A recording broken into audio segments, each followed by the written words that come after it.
¿no? Y a ciertos pensamientos.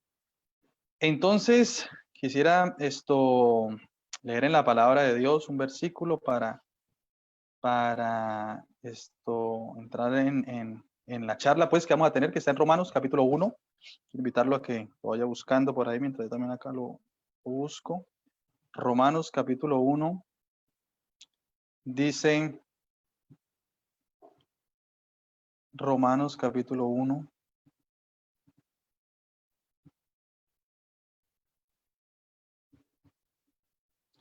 del verso 18 al 21. O al 22. Dice así Romanos capítulo 1, del verso 18 al 22, dice: Porque la ira de Dios se revela desde el cielo contra toda impiedad e injusticia de los hombres, que detienen con astucia la verdad. Porque lo que de Dios se conoce les es manifiesto, pues Dios se lo manifestó. Porque las cosas invisibles de Él, su eterno poder y deidad, se hacen claramente visibles desde la creación del mundo, siendo entendidas por medio de las cosas hechas, de modo que no tienen excusa. Pues habiendo conocido a Dios, no le glorificaron como a Dios, ni le dieron gracias, sino que se envanecieron en sus razonamientos y su necio corazón fue entenebrecido. Profesando ser sabios, se hicieron necios. Bueno, este capítulo pues de Romanos, capítulo 1, es muy especial, muy diciente y enseña unas verdades muy claras que nosotros debemos pues tener presentes. Yo creería que algo que nosotros debemos tener claro es eso, ¿no? Que hay personas que conocieron a Dios, y que saben que Dios existe, pero no lo reconocen como a Dios. Y entonces ahí eso es algo que quizás puede ser sencillo, pero es muy profundo, porque pone como un límite y pone una disyuntiva en la cual el ser humano escoge, o cree o no cree. Y acá yo quisiera que nosotros nos ubicáramos en el contexto de lo que somos, ¿sí? Porque nosotros somos cristianos y nosotros vivimos por la fe. Y la fe es algo que es, digamos, particular y único, porque no necesita evidencias para creer, porque la fe es creer sin evidencias, ¿sí? No estoy diciendo que no hayan evidencias, sí las hay, y hay evidencias de la existencia de Dios y podemos tener un debate, y eso ha sido una charla sin fin, ¿sí? Donde hay argumentos, contraargumentos, pruebas, opiniones del uno, opiniones del otro, y argumentos hay, pero la fe es la creencia en algo que no se ve, pero yo lo tengo por cierto, ¿cierto? Así como lo dice en Hebreos capítulo 11. Quiero invitarlo también a que lo leamos. Hebreos capítulo 11, el verso 1. Es un texto muy conocido. Dice, es pues la fe la certeza de lo que se espera, la convicción de lo que no se ve. Y si no se ve, no hay un estudio físico, un método científico para aplicar algo. Pues si eso no se ve. ¿Sí me entiende? Entonces, es pues la fe la certeza de lo que se espera y la convicción de lo que no se ve. Es decir, que la fe es esa creencia, aunque no tenga unas evidencias físicas y certeras que yo las pueda manipular, que pueda hacer unos cálculos, que pueda hacer algo, no sé, en una computadora, sacar unas estadísticas para llegar a ciertas conclusiones, a ciertos resultados. La Biblia no me está pidiendo eso, ni Dios. Dios me está pidiendo sencillamente que crea. Y acá es el punto disyuntivo, porque usted puede hablar con una persona que no cree en Dios, con un ateo, con un agnóstico, con un científico, con el que sea, y todo termina en un punto: el que cree y el que no cree. Entonces usted le puede dar argumentos, puede usted hablar, puede citar y puede decir, pero la persona sencillamente puede decidir no creer.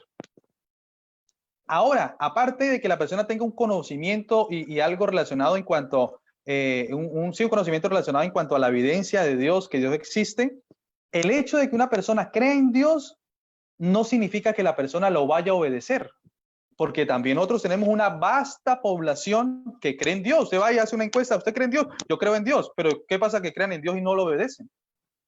Entonces hay otro punto más allá de creer en Dios y es obedecerle a Dios, creerle a Dios. Y pues en este punto pues que tenemos en este tema de la ciencia o de los científicos, que si realmente niegan a Dios o no niegan a Dios, está en ese punto o ese grupo de científicos que evidentemente saben que Dios existe y lo niegan por realmente hay un pensamiento y he pensado y he reflexionado y también he escuchado a otros pensadores cristianos sobre esto, y es que el punto como tal con una persona que se llama de ciencia, ¿no? Que es científico de verdad, porque es que, o sea, nosotros tenemos que reconocer algo, ¿sí? Hay un libro, es que no recuerdo cómo se llama, que leí hace un tiempo y habla sobre la calidad de educación en Latinoamérica. Y hay veces las universidades en Latinoamérica, sea la que sea, se las quiere dar de mucho, ¿cierto? Y nosotros, pues, de la UIS, pues, es que la UIS, la UIS. Pero yo quiero decirle algo, querido pentecostal de la UIS, querido tirapiedra, aunque bueno, hay ninguno que tire piedra acá, no, todos son muy juiciosos. Y es que la UIS, escúcheme bien, es una universidad tercermundista. No hay nada de qué gloriar. ¿Qué es la mejor de Colombia? ¿Y qué Colombia quién es? Nada. No aparecemos en nada. La educación en Latinoamérica, no. Por ahí alguna, creo que en Brasil. Ni siquiera las de Argentina. Que Argentina son buenas en las humanidades y eso. Pero eso no tiene una repercusión científica a nivel mundial. Una universidad se mide por la calidad de profesores que tenga, por los proyectos que ha hecho, bueno, y todo eso. Y una universidad tiene un estatus cuando un premio Nobel en un campo científico es maestro, es profesor en esa universidad. ¿Qué Nobel tenemos nosotros? Ninguno. ¿Qué Nobel hay en Colombia científico? Estamos los de literatura y este de La Paz, Santos. ¿Pero qué? No, no hay. Entonces, yo sí quisiera que nosotros primero nos ubiquemos en ese punto. Y también ubiquemos a nuestros profesores, porque a veces, claro, nosotros tenemos profesores que son muy altivos y muy altaneros y niegan la existencia de Dios y se fanfarronean en el Camilo Torres, en ciencias humanas, es que Dios no existe, es que eso es pura ignorancia, eso es para gente que no estudió. ¿Va? ¿Y quién eres tú, profesor? ¿Magíster en qué? ¿Doctor en qué? ¿Cuántas investigaciones tienes? ¿Qué has hecho tú? ¿Dónde estás? Nada. Está tan mal que da clase ahí en la UIS.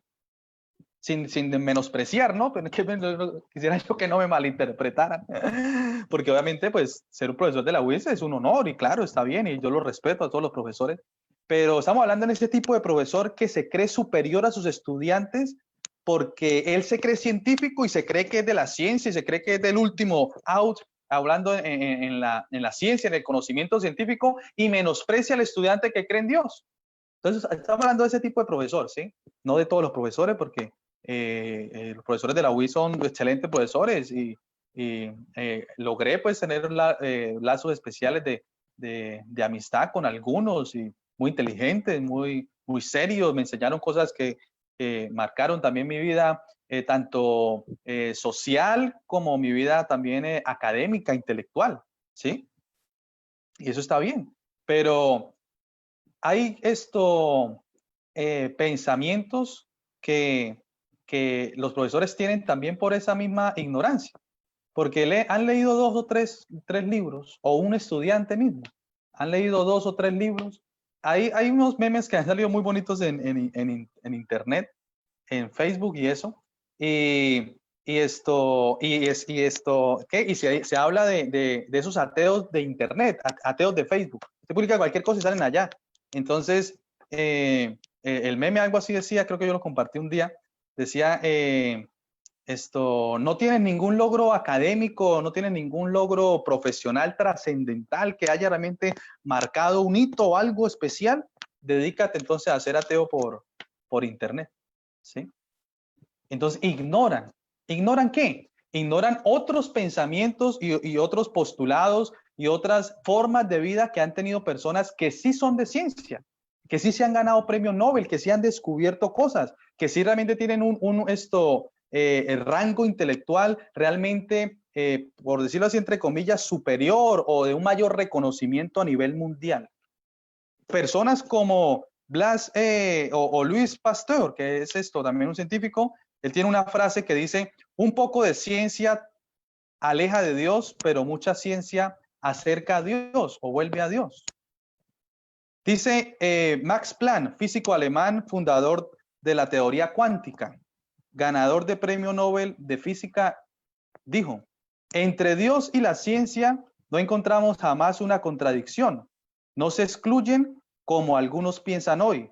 Se complementan y se condicionan mutuamente. Entonces, así hay mucho más. Si pudiera yo citarlo, usted puede buscar por internet muchas citas de muchos pensadores, de gente que realmente ha tenido un realce pues en la ciencia, que cree en Dios. El problema que yo creo que nosotros podemos tener aquí es que tiene una persona o que tiene de diferente una persona que cree en Dios, que es científica, que ha ganado, puede también, porque hay gente que ha ganado un premio Nobel y no cree en Dios.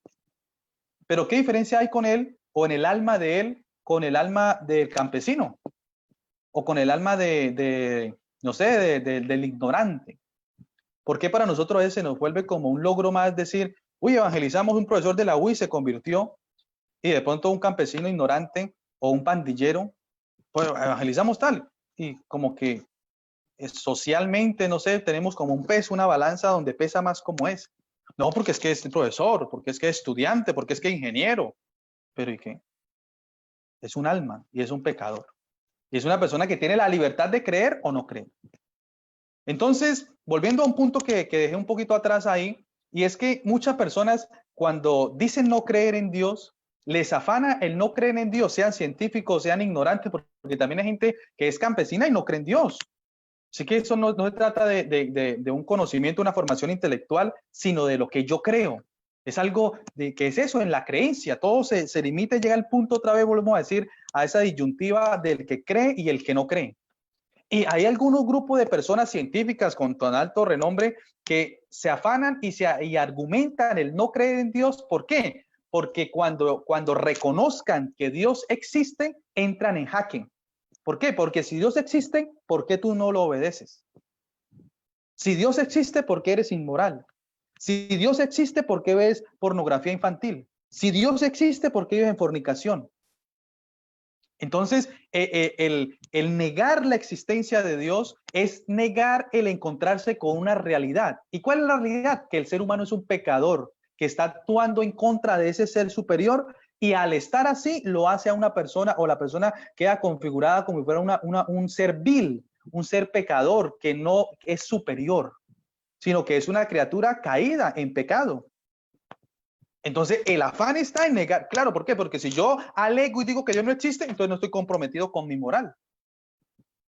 Entonces, ahí venimos al punto. Porque Dios no nos mandó, yo sí quisiera, querido joven estudiante, que tampoco me malinterpreten, pero Dios no nos mandó a demostrar su existencia. Él nos mandó a predicar el evangelio. Entonces yo llego donde una persona, venga, que le quiero comentar algo, imagínense que Cristo, que tan, no, que yo no creo en Dios. Ah, bueno. Yo igual mi compromiso es predicarle a Cristo, no convencerlo de que Dios existe. Sin embargo, hay otro grupo de personas que realmente quizás han estado confundidos, ya han tenido pensamientos, han dicho, ¿será que Dios existe? ¿Será que no existe? Es que tengo estos argumentos, es que tengo los otros argumentos, ¿qué creer? A ese grupo de personas que son humildes de corazón y que realmente quieren buscar una respuesta de una verdad, claro, necesario usted, querido joven, querido amigo o querido compañero pues, de la UIS, que se capacite. Si estuviéramos hablando acá en un debate de la existencia de Dios, podríamos debatirlo y puedo darle argumentos de muchas clases de argumentos, pero el fin de yo argumentar en pro a la existencia de Dios no en sí no es para demostrar que tengo razón, es que mis argumentos son más fuertes, es que yo sí presento un discurso bien direccionado y mis argumentos son indestructibles. Entonces yo le presento, digamos, una situación, una paradoja, uso cualquier estrategia en mi argumentación y pongo en jaque al ateo y le gané, le gané. No, Dios no nos mandó a ganar discusiones. Nos mandó a estar, digamos, preparados, que es un área que se llama en la teología la apologética, estar preparados cuando alguien demande razón de nuestra fe. Cuando alguien se acerca a mí y me pregunta, Alejandro, ¿usted por qué cree en Dios? Entonces yo le doy mis argumentos de vida, mis argumentos de la Biblia. También si la persona de pronto tiene una formación académica, de pronto ha estudiado, se ve que en el diálogo puedo yo citarle autores, le puedo citar a algunos autores, algunos pensamientos de científicos, de investigadores, de gente que ha marcado la historia. Entonces, ¿todo en pro a qué? En poderle a la persona predicar el evangelio. Si la persona rechaza que Dios existe, pues ¿qué más? Porque así fue. A Dios le plació salvar al mundo por la argumentación. No. ¿Le plació salvar al mundo por el método científico? No. Le plació salvar al mundo por la locura de la predicación. Y entonces nosotros tenemos que descansar de esa carga que quizás nos han puesto, y que gente que no cree en Dios nos quiere poner esa carga. Tiene que demostrarme que Dios existe. No, yo no tengo que demostrarle nada. Sencillamente yo le predico lo que dice la Biblia, y la Biblia dice que el Dios único, todopoderoso, creador del universo, se manifestó en carne, fue a la cruz del Calvario a morir por nosotros, a reemplazarnos a nosotros porque éramos pecadores que merecíamos la muerte. Efectivamente murió, fue sepultado y al tercer día resucitó. ¿Y cuál es el punto? Dios me dijo, vaya y predíquele eso a todo el mundo. El que crea y sea bautizado será salvo, y el que no crea será condenado. Ya está. Entonces yo tengo que descansar y quitarme esa preocupación de que tengo que demostrar a la gente que Dios existe. No. Ya cuando vuelvo y le repito, cuando hay un diálogo con un amigo suyo, con una persona, con tal cosa, usted puede mostrarle y puede argumentarle, y lo invito a que se capacite. Y quizás por ahí en internet hay muy buenas páginas de argumentos muy bonitos. Ahí quiero invitar a Laura, así que si quiere que compartan así la imagen que le dé ahí como una especie de meme, donde hay ciertos argumentos en una página que sigo por ahí por Facebook, que trae unos argumentos muy bonitos y muy directos, de debates que se han hecho en universidades serias. Sí, porque tenemos debate de la existencia de Dios en la Facultad de Humanidades de la UIS. ¿Y quién va a ir allá? ¿Y quiénes son? No, bueno, qué bonito un debate de la existencia de la existencia de Dios en Oxford, en Cambridge, en Harvard. ¿Dónde está esa gente? Bueno, pues personas que tienen esos debates son los que tienen estos argumentos. Entonces, acá está ese meme, si lo puede ver ahí. Entonces está la persona que dice, nadie puede probar la existencia de Dios. Y viene ahí tremendo tren que lo va arrollando, ¿cierto? Y lo va demoliendo. ¿Con cuáles argumentos? El argumento cosmológico de Kalam, el argumento moral, el ajuste fino del universo, el argumento de la contingencia, el argumento ontológico modal, la aplicabilidad de las matemáticas, la resurrección de Jesús. De todo eso hay mucho discurso y mucho argumento que usted se puede llenar como pentecostal de argumentos. Qué bueno. Pero esos argumentos que usted tiene, sépalo que esos argumentos no convencen a nadie. Ninguna persona se va a salvar, se va a arrepentir, se va a convertir porque usted le demuestre que Dios existe. No. Esta obra es del Espíritu Santo, y la obra del Espíritu Santo es la que transforma a la persona, es la que lo convence de pecado, de justicia y de juicio. Por eso, más que usted llenarse de argumentos humanos para debatir y para tener la razón, llenémonos del poder de Dios, llenémonos de la palabra de Dios. Esa palabra de Dios es poderosa y es suficiente para predicar a Cristo, para enseñar a Cristo y para enseñar al único Dios verdadero. Yo recuerdo que una vez estaba estudiando ahí en la universidad, estaba en comedores. Y estaba ahí en comedores. Y eso, yo no sé si usted ha estado en comedores ahí. Y esas filas tan largas, ¿sí o no? Y uno haga filas y creo que Jaime era el que, oiga, no sé, Jaime ya murió, creo que se llamaba Jaime, ¿no? El que recibía los fichos. Pero bueno, no sé, creo, me parece. Bueno, el caso es que están esas filas, ¿cierto? Y uno ahí, ay, no, mano, ahí estamos, y las filas y esto, y guante sol, ¿sí o no? Y que el combo saludable, bueno, no sé si todavía existe el combo saludable. En mi época, eso era nuevo, ¿no? Que el combo saludable era la competencia de comedores. Y ahí estaba uno. Y que uno tenía diálogo con un estudiante, con otro, 500 estudiantes haciendo fila. Pues obviamente uno no estaba siempre con los de la carrera o con los de la iglesia, uno estaba ahí. Entonces un día hice la fila y entré normal a comedores con mi bandejita, y ahí vine que había de almuerzo. Bueno, yo no sé, pero oiga, yo sé que ya estoy viejo. Dios mío, ya soy un anciano de días. En mi época, digo yo, uy, no, nunca pensé que iba a decir en mi época. Bueno, en mi época, sí, oiga, el almuerzo más recurrente en comedores era carne sudada. Yo no sé si todavía hay carne sudada. ¿Todavía hay carne sudada? Y carne sudada, pero es que eso era, yo no sé, pero algo tremendo. Yo, carne, dele. Bueno, entonces estaba ahí con mi carnecita sudada y me senté a comer. Bueno, gracias, Señor Jesús, por esta comida.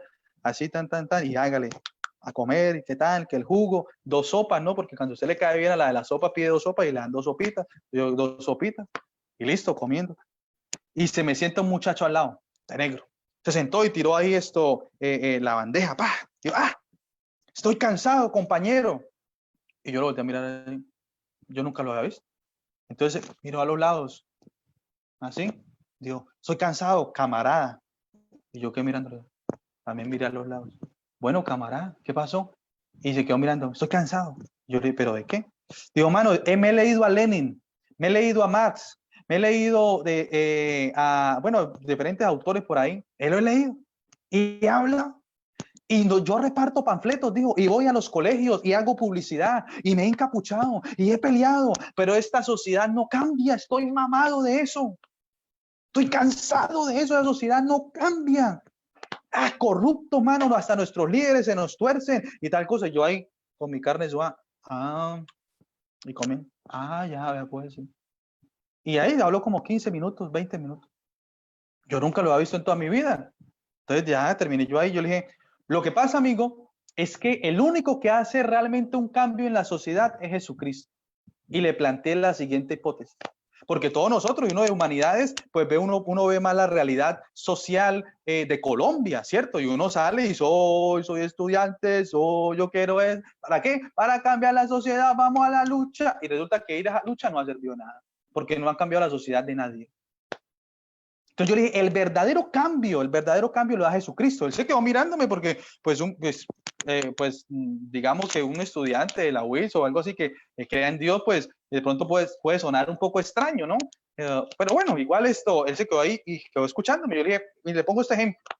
Tenemos nosotros a don Pedro. Don Pedro es un señor de un estrato 2 en Bucaramanga, vive, digamos, en tal lugar, llega a la casa después de trabajar, llega borracho, llega cansado, llega sin plata, se gasta lo de la quincena en prostíbulos, en alcohol, llega y golpea a la esposa, maltrata a los hijos. Y es una situación complicadísima. Los hijos dejaron de estudiar. Cuando lo ven llegar, se meten debajo de la cama. Otra llegó y papá llegó borracho, nos va a pegar. No, qué porquería de vida y tal cosa. Y el ambiente de ese contexto en ese barrio es drogadicción, sicariato, prostitución. Allá, no. ¿Qué proyecto de vida hay para esos niños? Terrible. ¿Qué hacemos entonces? Y ahí, sufriendo. Entonces yo le pregunté a él, bueno, ¿esto que yo te hablo qué es? ¿Qué? ¿Esto es algo que yo me inventé? ¿Es qué? ¿Qué es eso? ¿Qué? ¿Un reality show? ¿Es algo que una novela o es algo que pasa a diario? En este momento yo podría decirle que es un capítulo de La Rosa de Guadalupe o qué. Y me dirá, no, sí, no, esperando el video, o algo así para que pase ahí. No, es algo real, ¿cierto? Eso vive a diario. Mire, son miles de hogares colombianos que viven así. Entonces él dijo, sí. Es que esta es la realidad de nuestro Colombia. No estudio para los jóvenes, maltrato familiar, menosprecio de la mujer, maltrato intrafamiliar, esclavitud de un sistema pues que hace que el hombre sencillamente consiga dinero para medio comer, gastárselo en trago, problemas, bueno. Yo le dije, pero espérate un momento. Un día llegó don Pedro a la casa. Llegó don Pedro entonces a la casa y antes de abrirla, cuando abrió la puerta, llegó con las manos atrás y gritó y dijo, ¿dónde está la mujer más hermosa de Colombia? Entonces la esposa estaba ahí en la cocina con los hijos y le dijo a los hijos, niños, el vecino se equivocó de casa, dígale que equivocó de casa, que viene como loco. Y los niños, sí, mamá, y salieron allá a mirar quién había llegado y cuando ven al papá, no, mamá, no, es mi papá el que está allá. Su papá, lo perdimos. Lo perdimos. ¿Cómo así que la mujer más hermosa del mundo? ¿Cómo así? Y entró entonces el papá. Ay, los niños, no, otra vez mi papá está como borracho, está borracho, o sea que cuando emborrachas es un botonón de locuras y corran rápido. Y el papá sale corriendo, no, niños, ¿dónde están? ¿Dónde están? Colocó una cosa por ahí en la mesa y fue a agarrar a los niños y lo abrazó. Mamá, no va a pegar. Ay, pero ¿por qué le viene a pegar a los niños? No le vengo a pegar. No estoy borracho. Y se queda mirando fijamente a la esposa y le dice, oye, definitivamente tú eres la mujer más hermosa de Colombia. Se va ante eso que dejó por ahí en la mesa, coge, saca un ramo de flores y dice, toma, te los entrego porque te amo. Estoy contento y estoy feliz. Y todo el mundo queda aterrado en esa casa. ¿Qué pasó? ¡Hey, niños, vengan para acá! Quiero decirles algo. Alistémonos, porque ahorita en la tarde o mañana o el domingo o tal día vamos a ir al centro y vamos a comprar los útiles escolares, vamos a comprar los cuadernos, vamos a comprar las cosas porque los voy a poner a estudiar. Tienen que una vez repasar, tienen que empezar a prepararse porque van a estudiar y ustedes van a salir adelante. Entonces todos quedaron aterrados ahí. ¿Y qué le pasó? ¿Qué fue lo que le sucedió a este hombre? Entonces él empieza a hablarle a su esposa, a sus hijos, ya quizás con lágrimas cayendo sobre sus mejillas, y empieza a decirle: familia, ustedes saben cómo yo vivía, esclavo, te era infiel, maltrataba a los niños, no estudiaba, me gastaba la plata en trago, en cosas malas, no rendía, cada día más pobres. Pero ¿sabe qué? Hoy en la mañana me encontré con alguien. Ese alguien me predicó algo que está acá en este libro negro. Me predicó a Jesucristo. Esa palabra que esa persona me habló, que me dijo, yo sinceramente me sentí mal y estaba ya cansado de esa vida que estaba viviendo y me arrodillé ahí donde estaba y le pedí a ese Dios que me transformara. A partir de ese momento algo pasó en mi corazón. Dejé eso que tenía, mi vida cambió, mi mente, yo no sé, se me abrieron como los ojos. Y empecé a pensar en usted, querida esposa mía, y sentía que la amaba, sentía que la quería, que quería verla. Inmediatamente fui y compré este ramo de flores que te tengo acá. De una vez empecé a averiguar cómo hacer para poner a los niños a estudiar, porque vamos a salir adelante con la ayuda de Jesucristo. Cristo transformó mi vida. Esa familia entró en llanto. Ese es el verdadero cambio de la sociedad.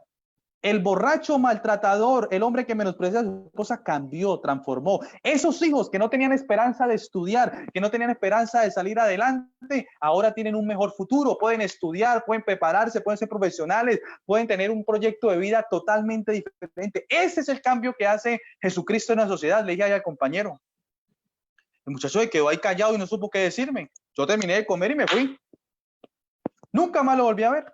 Como al siguiente semestre iba caminando por la gallera y cuando empiezo a mirar allá un muchacho, así me hizo así como conocido, así un poquito flaco, alto, y lo veo ahí sentado en la gallera leyendo un libro y así como que me le paso y como que está leyendo la Biblia, yo me la acerco y le dije: ¿qué pasó, camarada? Y me quedo mirando: ay, ¿qué pasó con usted, camarada? ¿Y qué está haciendo? Acá leyendo la Biblia. Y yo le dije: ¿pero qué pasó si usted no creía en Dios? Si usted tenía otros conocimientos, otro pensamiento, le dije, usted tenía otra filosofía, otras creencias. Y él dijo: no. ¿Sabe qué, compañero? El día ese que usted habló conmigo, este día llegué a la casa. No podía dormir. ¿Sabe? Ese noche me quedé donde mi abuela, me dijo él. No podía dormir, no podía hacer nada, no, eso me daba vuelta en la cabeza, que esto, que lo otro. Y una vez se me vino lo que usted me contó. Y lo que usted me dijo quedó retundando acá en la cabeza. Tum, tum, tum. Eran como a las 2 de la mañana y no podía dormir y me salí para el patio de la casa de mi abuela, miré al cielo y dije: bueno, Dios, yo siempre he negado su existencia y nunca creo en usted. Pero Señor, ¿qué es lo que yo siento en este momento? Si tú realmente existes, Señor, quítame esta zozobra, esta ansiedad, esto que siento acá en mi corazón. Y dijo él, que allá arrodillado sintió la presencia de Dios y algo le tocó su alma y le tocó su ser. Ese muchacho, algo le pasó y se le abrieron los ojos y empezó a leer la Biblia y dijo: y aquí estoy, camarada, buscando a ese Cristo que realmente transforma la sociedad. Ya no me encapucho más, ya renuncié a ese grupo, ya no pego panfletos, ya no pego póster por allá en los colegios y no le hago publicidad ni doctrinamiento a nadie. Ahora quiero conocer al Cristo de la Biblia. ¿Qué argumento hay contra eso? Si es que, como lo dijo el ciego al cual Cristo le sanó y le dio los ojos, dijo: si ese hombre es pecador, yo no sé. Lo único que yo sé es que antes era ciego y ahora veo. Entonces, nosotros tenemos que creer en lo que dice la Biblia. Y lo que la Biblia dice es que lo que transforma al ser humano no son los argumentos, no es que porque el científico más científico crea en Dios y el otro, no. Es Cristo, es predicar a Cristo, es la obra de Cristo. Ya para terminar, quiero dejarle una reflexión. No sé si de pronto este era el mensaje que ustedes esperaban escuchar, pero es algo inclusive que lo que he querido grabar, un video de cómo evangelizar a un ateo para subirlo quizás a YouTube. Y tiene que ver en esta perspectiva, porque un ateo se evangeliza como todos los pecadores. Es que es un pecador más, por más de que tenga Nobel, por más de que sea científico, por eso es un pecador más. Igual tiene problemas, igual le pone los cachos a la mujer, igual es un ladrón, es un mentiroso, es un drogadicto, es un acabado, es un esclavo. Eso es lo mismo. No interesa que tenga una bata blanca y que esté por allá con tubos de ensayo y con probetas. No, es un pecador. Y Cristo vino a buscar pecadores. Entonces, para terminar, le pongo esta reflexión que la escuché un día a un pastor. Y un pastor estaba en ese mismo diálogo. Un día le estaba evangelizando por allá en un lugar y llegó una hermana, le dijo, venga, pastor, venga para acá, necesito que hable acá con este muchacho que es de la universidad y no cree en Dios y qué tal cosa. Entonces él llegó y dijo, bueno, ahora sí, que cuénteme, no, es que yo no creo en Dios porque, entonces él dijo, bueno, ¿cómo miramos nosotros para saber si una fórmula es verdad o no es verdad? Entonces está el comprobar, ¿sí o no? Ese es el método científico. Yo tengo acá una hipótesis y la compruebo, ¿cierto? Con los diferentes ensayos que hago sobre esa hipótesis. Si yo hago el ensayo y me da el mismo resultado, pues quiere decir que eso es un hecho científico real, ¿cierto? Hablando como, digamos, de una manera muy superficial eso del método científico, porque habrá alguien que dirá, ese ni sabe el método científico. No, pues claro que yo no soy científico, yo soy, pastor, y bueno, y estudié teología, así que pues soy teólogo, pero hablando como en lo más simple, pues, del método científico es eso, una hipótesis, algo que puede suceder y hago el método científico, el experimento y hago el ejercicio, pues, y si me da un resultado, dependiendo de las veces que me des el resultado, confirmo si la teoría es verdad o no es verdad. Entonces, ejemplo, la fórmula del agua, ¿cómo es? H2O, ¿sí o no? Esa es la fórmula molecular del agua. La teoría me dice que si yo cojo dos moléculas de hidrógeno y una de oxígeno y las llevo a un laboratorio bajo una presión determinada, bajo una atmósfera determinada, y uno de esas moléculas, H2O, ¿sí o no? Dos moléculas de hidrógeno y una de oxígeno. Si las uno, me da agua. Esa es la teoría, esa es mi hipótesis. Y efectivamente usted va y coge esas dos moléculas de hidrógeno, esa molécula de oxígeno, y las fusiona. Y hace ahí el método, pues, o el experimento, lo que sea, y efectivamente, ¡pum!, destiló una gota de agua. La pregunta es, si eso yo lo hago 1, 2, 3, 4, 5, 6, 1000 veces, ¿la fórmula, la teoría es verdadera o es falsa? ¿Cuál es la teoría? Coger dos moléculas de hidrógeno y una de oxígeno, unirlas y eso da agua. Entonces cualquier persona racional diría, no, y eso lo dijo el muchacho con el cual estaba hablando el pastor, dijo eso. Dijo, no, la fórmula es verdadera. Si yo tengo acá la hipótesis y aquí está la fórmula y la compruebo con el laboratorio y me da el resultado 1, 2, 3, 4, eso es una verdad. Se comprobó, ¿cierto? Se comprobó por la repetición, ¿cierto? Del experimento, de las mismas condiciones y de todo eso, se comprobó que la fórmula es verdad. Entonces el pastor dijo, bueno, yo acá tengo un libro y este libro tiene una fórmula. La fórmula dice que si yo cojo a un grupo de seres humanos, que si les predico a Cristo, que si les predico el evangelio, Dios tiene todo el poder para transformar a ese pecador, liberar a ese drogadicto, cambiar a ese homosexual, transformar a ese borracho, liberar a esa cautiva. Y eso lo dice la Biblia. Ese es el experimento, que predica a Cristo, y toda persona que le crea, que crean lo que yo predico acá, de este Cristo como el único Dios, del evangelio verdadero, a todo aquel que crea va a ser transformado. Es más, y le puede pasar algo especial, es que Dios, a manera de regalo, le da de su espíritu, y cuando le da de su espíritu, lo pone a hablar en un idioma totalmente diferente que él no conoce. Entonces el pastor le dijo, esta fórmula nosotros la hemos llevado al laboratorio de la vida durante más de 2000 años. ¿Y sabe qué? Nos da el mismo resultado. Gente transformada, gente regenerada, gente perdonada, gente nacida de nuevo, gente llena del Espíritu Santo por montón. Entonces la pregunta es, ¿la fórmula que presenta la Biblia es verdadera o es falsa? Así como la fórmula del H2O es verdadera, esta fórmula también es verdadera, porque la hemos puesto en el laboratorio de la vida, en todos los países de este mundo, en todas las sociedades, con todo tipo de ser humano, y el resultado es el mismo: la transformación de un ser humano por el poder del Espíritu Santo, por el poder de la palabra de Dios, del Evangelio y la llenura del Espíritu Santo. Así que esto que nosotros predicamos es verdad. Y está demostrado por 1, 2, 3 y 4 y millones de repeticiones. Por eso, querido joven, querido compañero que me escucha, tengamos fe en lo que enseña la palabra. Esta palabra nos enseña eso. ¿Que hay científicos que lo creen? No lo creen. Bueno, así también hay muchos, ¿sí?, que creen en lo que dice la palabra de Dios. Quiero citar y terminar haciendo esta cita, y dice así: Lo que sabemos es una gota de lo que ignoramos.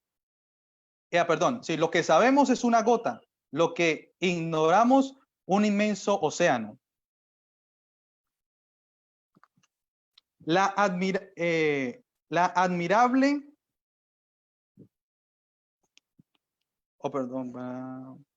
si la admirable disposición y armonía del universo no ha podido sino salir del plan de un ser omnisciente y omnipotente. Ninguna ciencia está mejor autentificada que la Biblia. Me basta con examinar una brizna de hierba, un puñado de tierra para confirmar la existencia de Dios. ¿Sabe quién dijo eso? Isaac Newton, físico, filósofo, teólogo, inventor y alquimista y matemático inglés. Es una cita muy bonita de Isaac Newton. Esa física 3 que tanto le da dolor de cabeza, eso nació en un cristiano. Y esos principios de la física newtoniana, de la física mecánica, de lo básico, eso nació en un hombre que estaba contemplando la creación de Dios, que estaba pensando en Dios, que creía en Dios. Entonces, todo lo que nosotros podemos ver de las ciencias modernas tuvo un origen. Las universidades tuvieron un origen, y el origen de las universidades fue estudiar la palabra de Dios. Y a partir de la Reforma hubo un movimiento científico en el cual la gente y los científicos de ciencia, Galileo Galilei, bueno, y todo es un montón de ellos, Thomas Alva Edison, grandes pensadores, inventores, que quisieron encontrar a Dios en medio de la creación. Por eso Luis Pasteur dijo eso: un poco de ciencia te aleja de Dios, pero mucha ciencia te acerca a Dios. Inclusive los más grandes científicos, ganadores de los últimos Nobel, digamos como el del buzón de Higgs, uno de los últimos Nobel que se ha ganado por ahí, no se atreven a decir Dios no existe, no, son agnósticos. Dicen, no, yo no sé. Pues aparentemente se ve algo detrás de todo esto, pero no se atreven a decir algo. No se atreven a proferir, digamos, una negación absoluta de la existencia de Dios. Hoy en día, en este 2020, 2018, 2015, todavía en Cambridge, en Oxford, en la Facultad de Filosofía, en Harvard y todo eso, siguen habiendo cristianos, profesores teístas, creyentes en Jesús, debates. Usted puede buscar por internet. Hay unos muy reconocidos y muy famosos a nivel mundial. Hay unos unos argumentos muy bonitos y muy especiales. Entonces, sí quisiera decirle eso, que nosotros podemos estar confiados, número uno, en la existencia de nuestro Dios por la Biblia y por la experiencia que hemos tenido con Él, que eso es imborrable, ¿sí? Y también han habido muchos más científicos, personas a nivel intelectual que creen en Dios. Y hay personas que lo niegan, pero recuerde eso, el punto principal del que niega a Dios es porque no se quiere comprometer que es un pecador, porque el día que acepte que Dios existe, se le plantean unas preguntas: ¿por qué no te arrepientes? ¿Por qué no crees en el Evangelio? ¿Por qué sigues pecando? ¿Por qué le pones los cachos a tu mujer? ¿Por qué tal cosa? Todo eso se le configura en unas acusaciones. Y la mayoría de ellos y de personas, no, Dios no existe, para no sentirse acusados. Porque el día que comprendan y que crean y que confiesen que Dios existe, también se dan cuenta que son unos pecadores perdidos que van caminando rumbo al infierno. Entonces, que Dios los bendiga. No sé si de pronto tienen algunas preguntas, pero bueno, igual pues estamos haciendo entre cristianos. De pronto si hay alguna persona pues que no sea de la iglesia, pues nuestro interés no es ofenderlo ni nada de eso, pero sí hay que hablar unas cosas muy serias, porque nosotros no podemos dejarnos menospreciar ni dejarnos montar de cualquiera porque crea superior, porque no cree en Dios. No, es una mentira.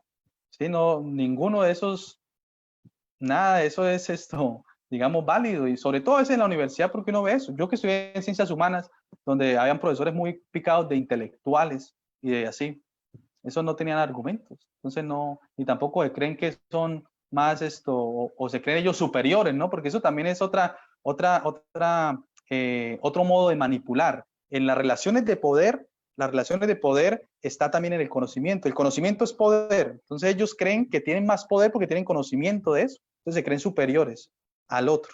Y acá ninguno es superior. Alábese el que ha de alabarse y gloríese el que ha de gloriarse. ¿En qué? En conocerme. En conocerme. Esa es la única gloria del conocimiento que podemos sacar pecho, es en conocer a Dios. Así que Dios los bendiga. En el nombre de Jesús. Entonces, si de pronto tiene unas preguntas o algo, Laura, no sé si de pronto me demoré mucho, porque Dios mío. Entonces, continúan ahí, no sé si va a haber un espacio para algo. También acá tengo pues otras citas, pero no sé, Dios me llevó en ese punto de lo que estamos hablando, como para descansar de esa presión de que uno tiene que mostrar la existencia de Dios. No, pues si usted no cree, no cree ya. Eso hay otros miles que sí creen, así que no se preocupen. Eso es lo que hay por montón. Tenemos otro,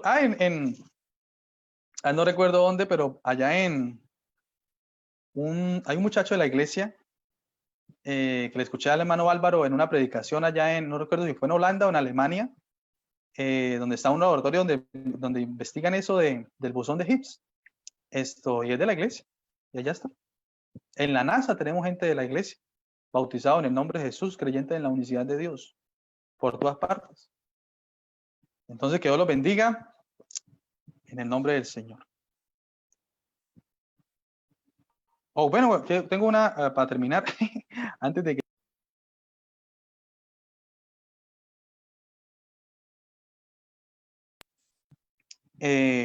dice así esta cita, dice, mi máximo respeto y mi máxima admiración a todos los ingenieros, especialmente... Manuel, se le apagó el micrófono. A mitad. Se le cortó el sonido. Después de ingenieros. Bueno, es que como está entrando ahí como una llamada. Dice así, mi máximo respeto y mi máxima admiración a todos los ingenieros, especialmente al mayor de todos ellos, Dios. ¿Quién dijo esto? Thomas Alva Edison, ingeniero con 1200 patentes. Cuando alguien te confronte eso, dile, bueno, ¿y tú cuántos inventos has hecho? Acá tengo a Edison que hizo 1200, ¿tú qué has inventado? Bueno, Dios les bendiga. Amén, amén. Muchas gracias, hermano Alejandro. Dios le bendiga. Gracias por habernos acompañado en esta tarde. ¿Me escuchan, cierto? ¿Me escuchan bien? Sí. Amén. Bueno, muchas gracias, hermano Alejandro, por acompañarnos. Yo creo que esta enseñanza ha sido muy, muy clara de parte de Dios. Argumentos hay, habidos y por haber.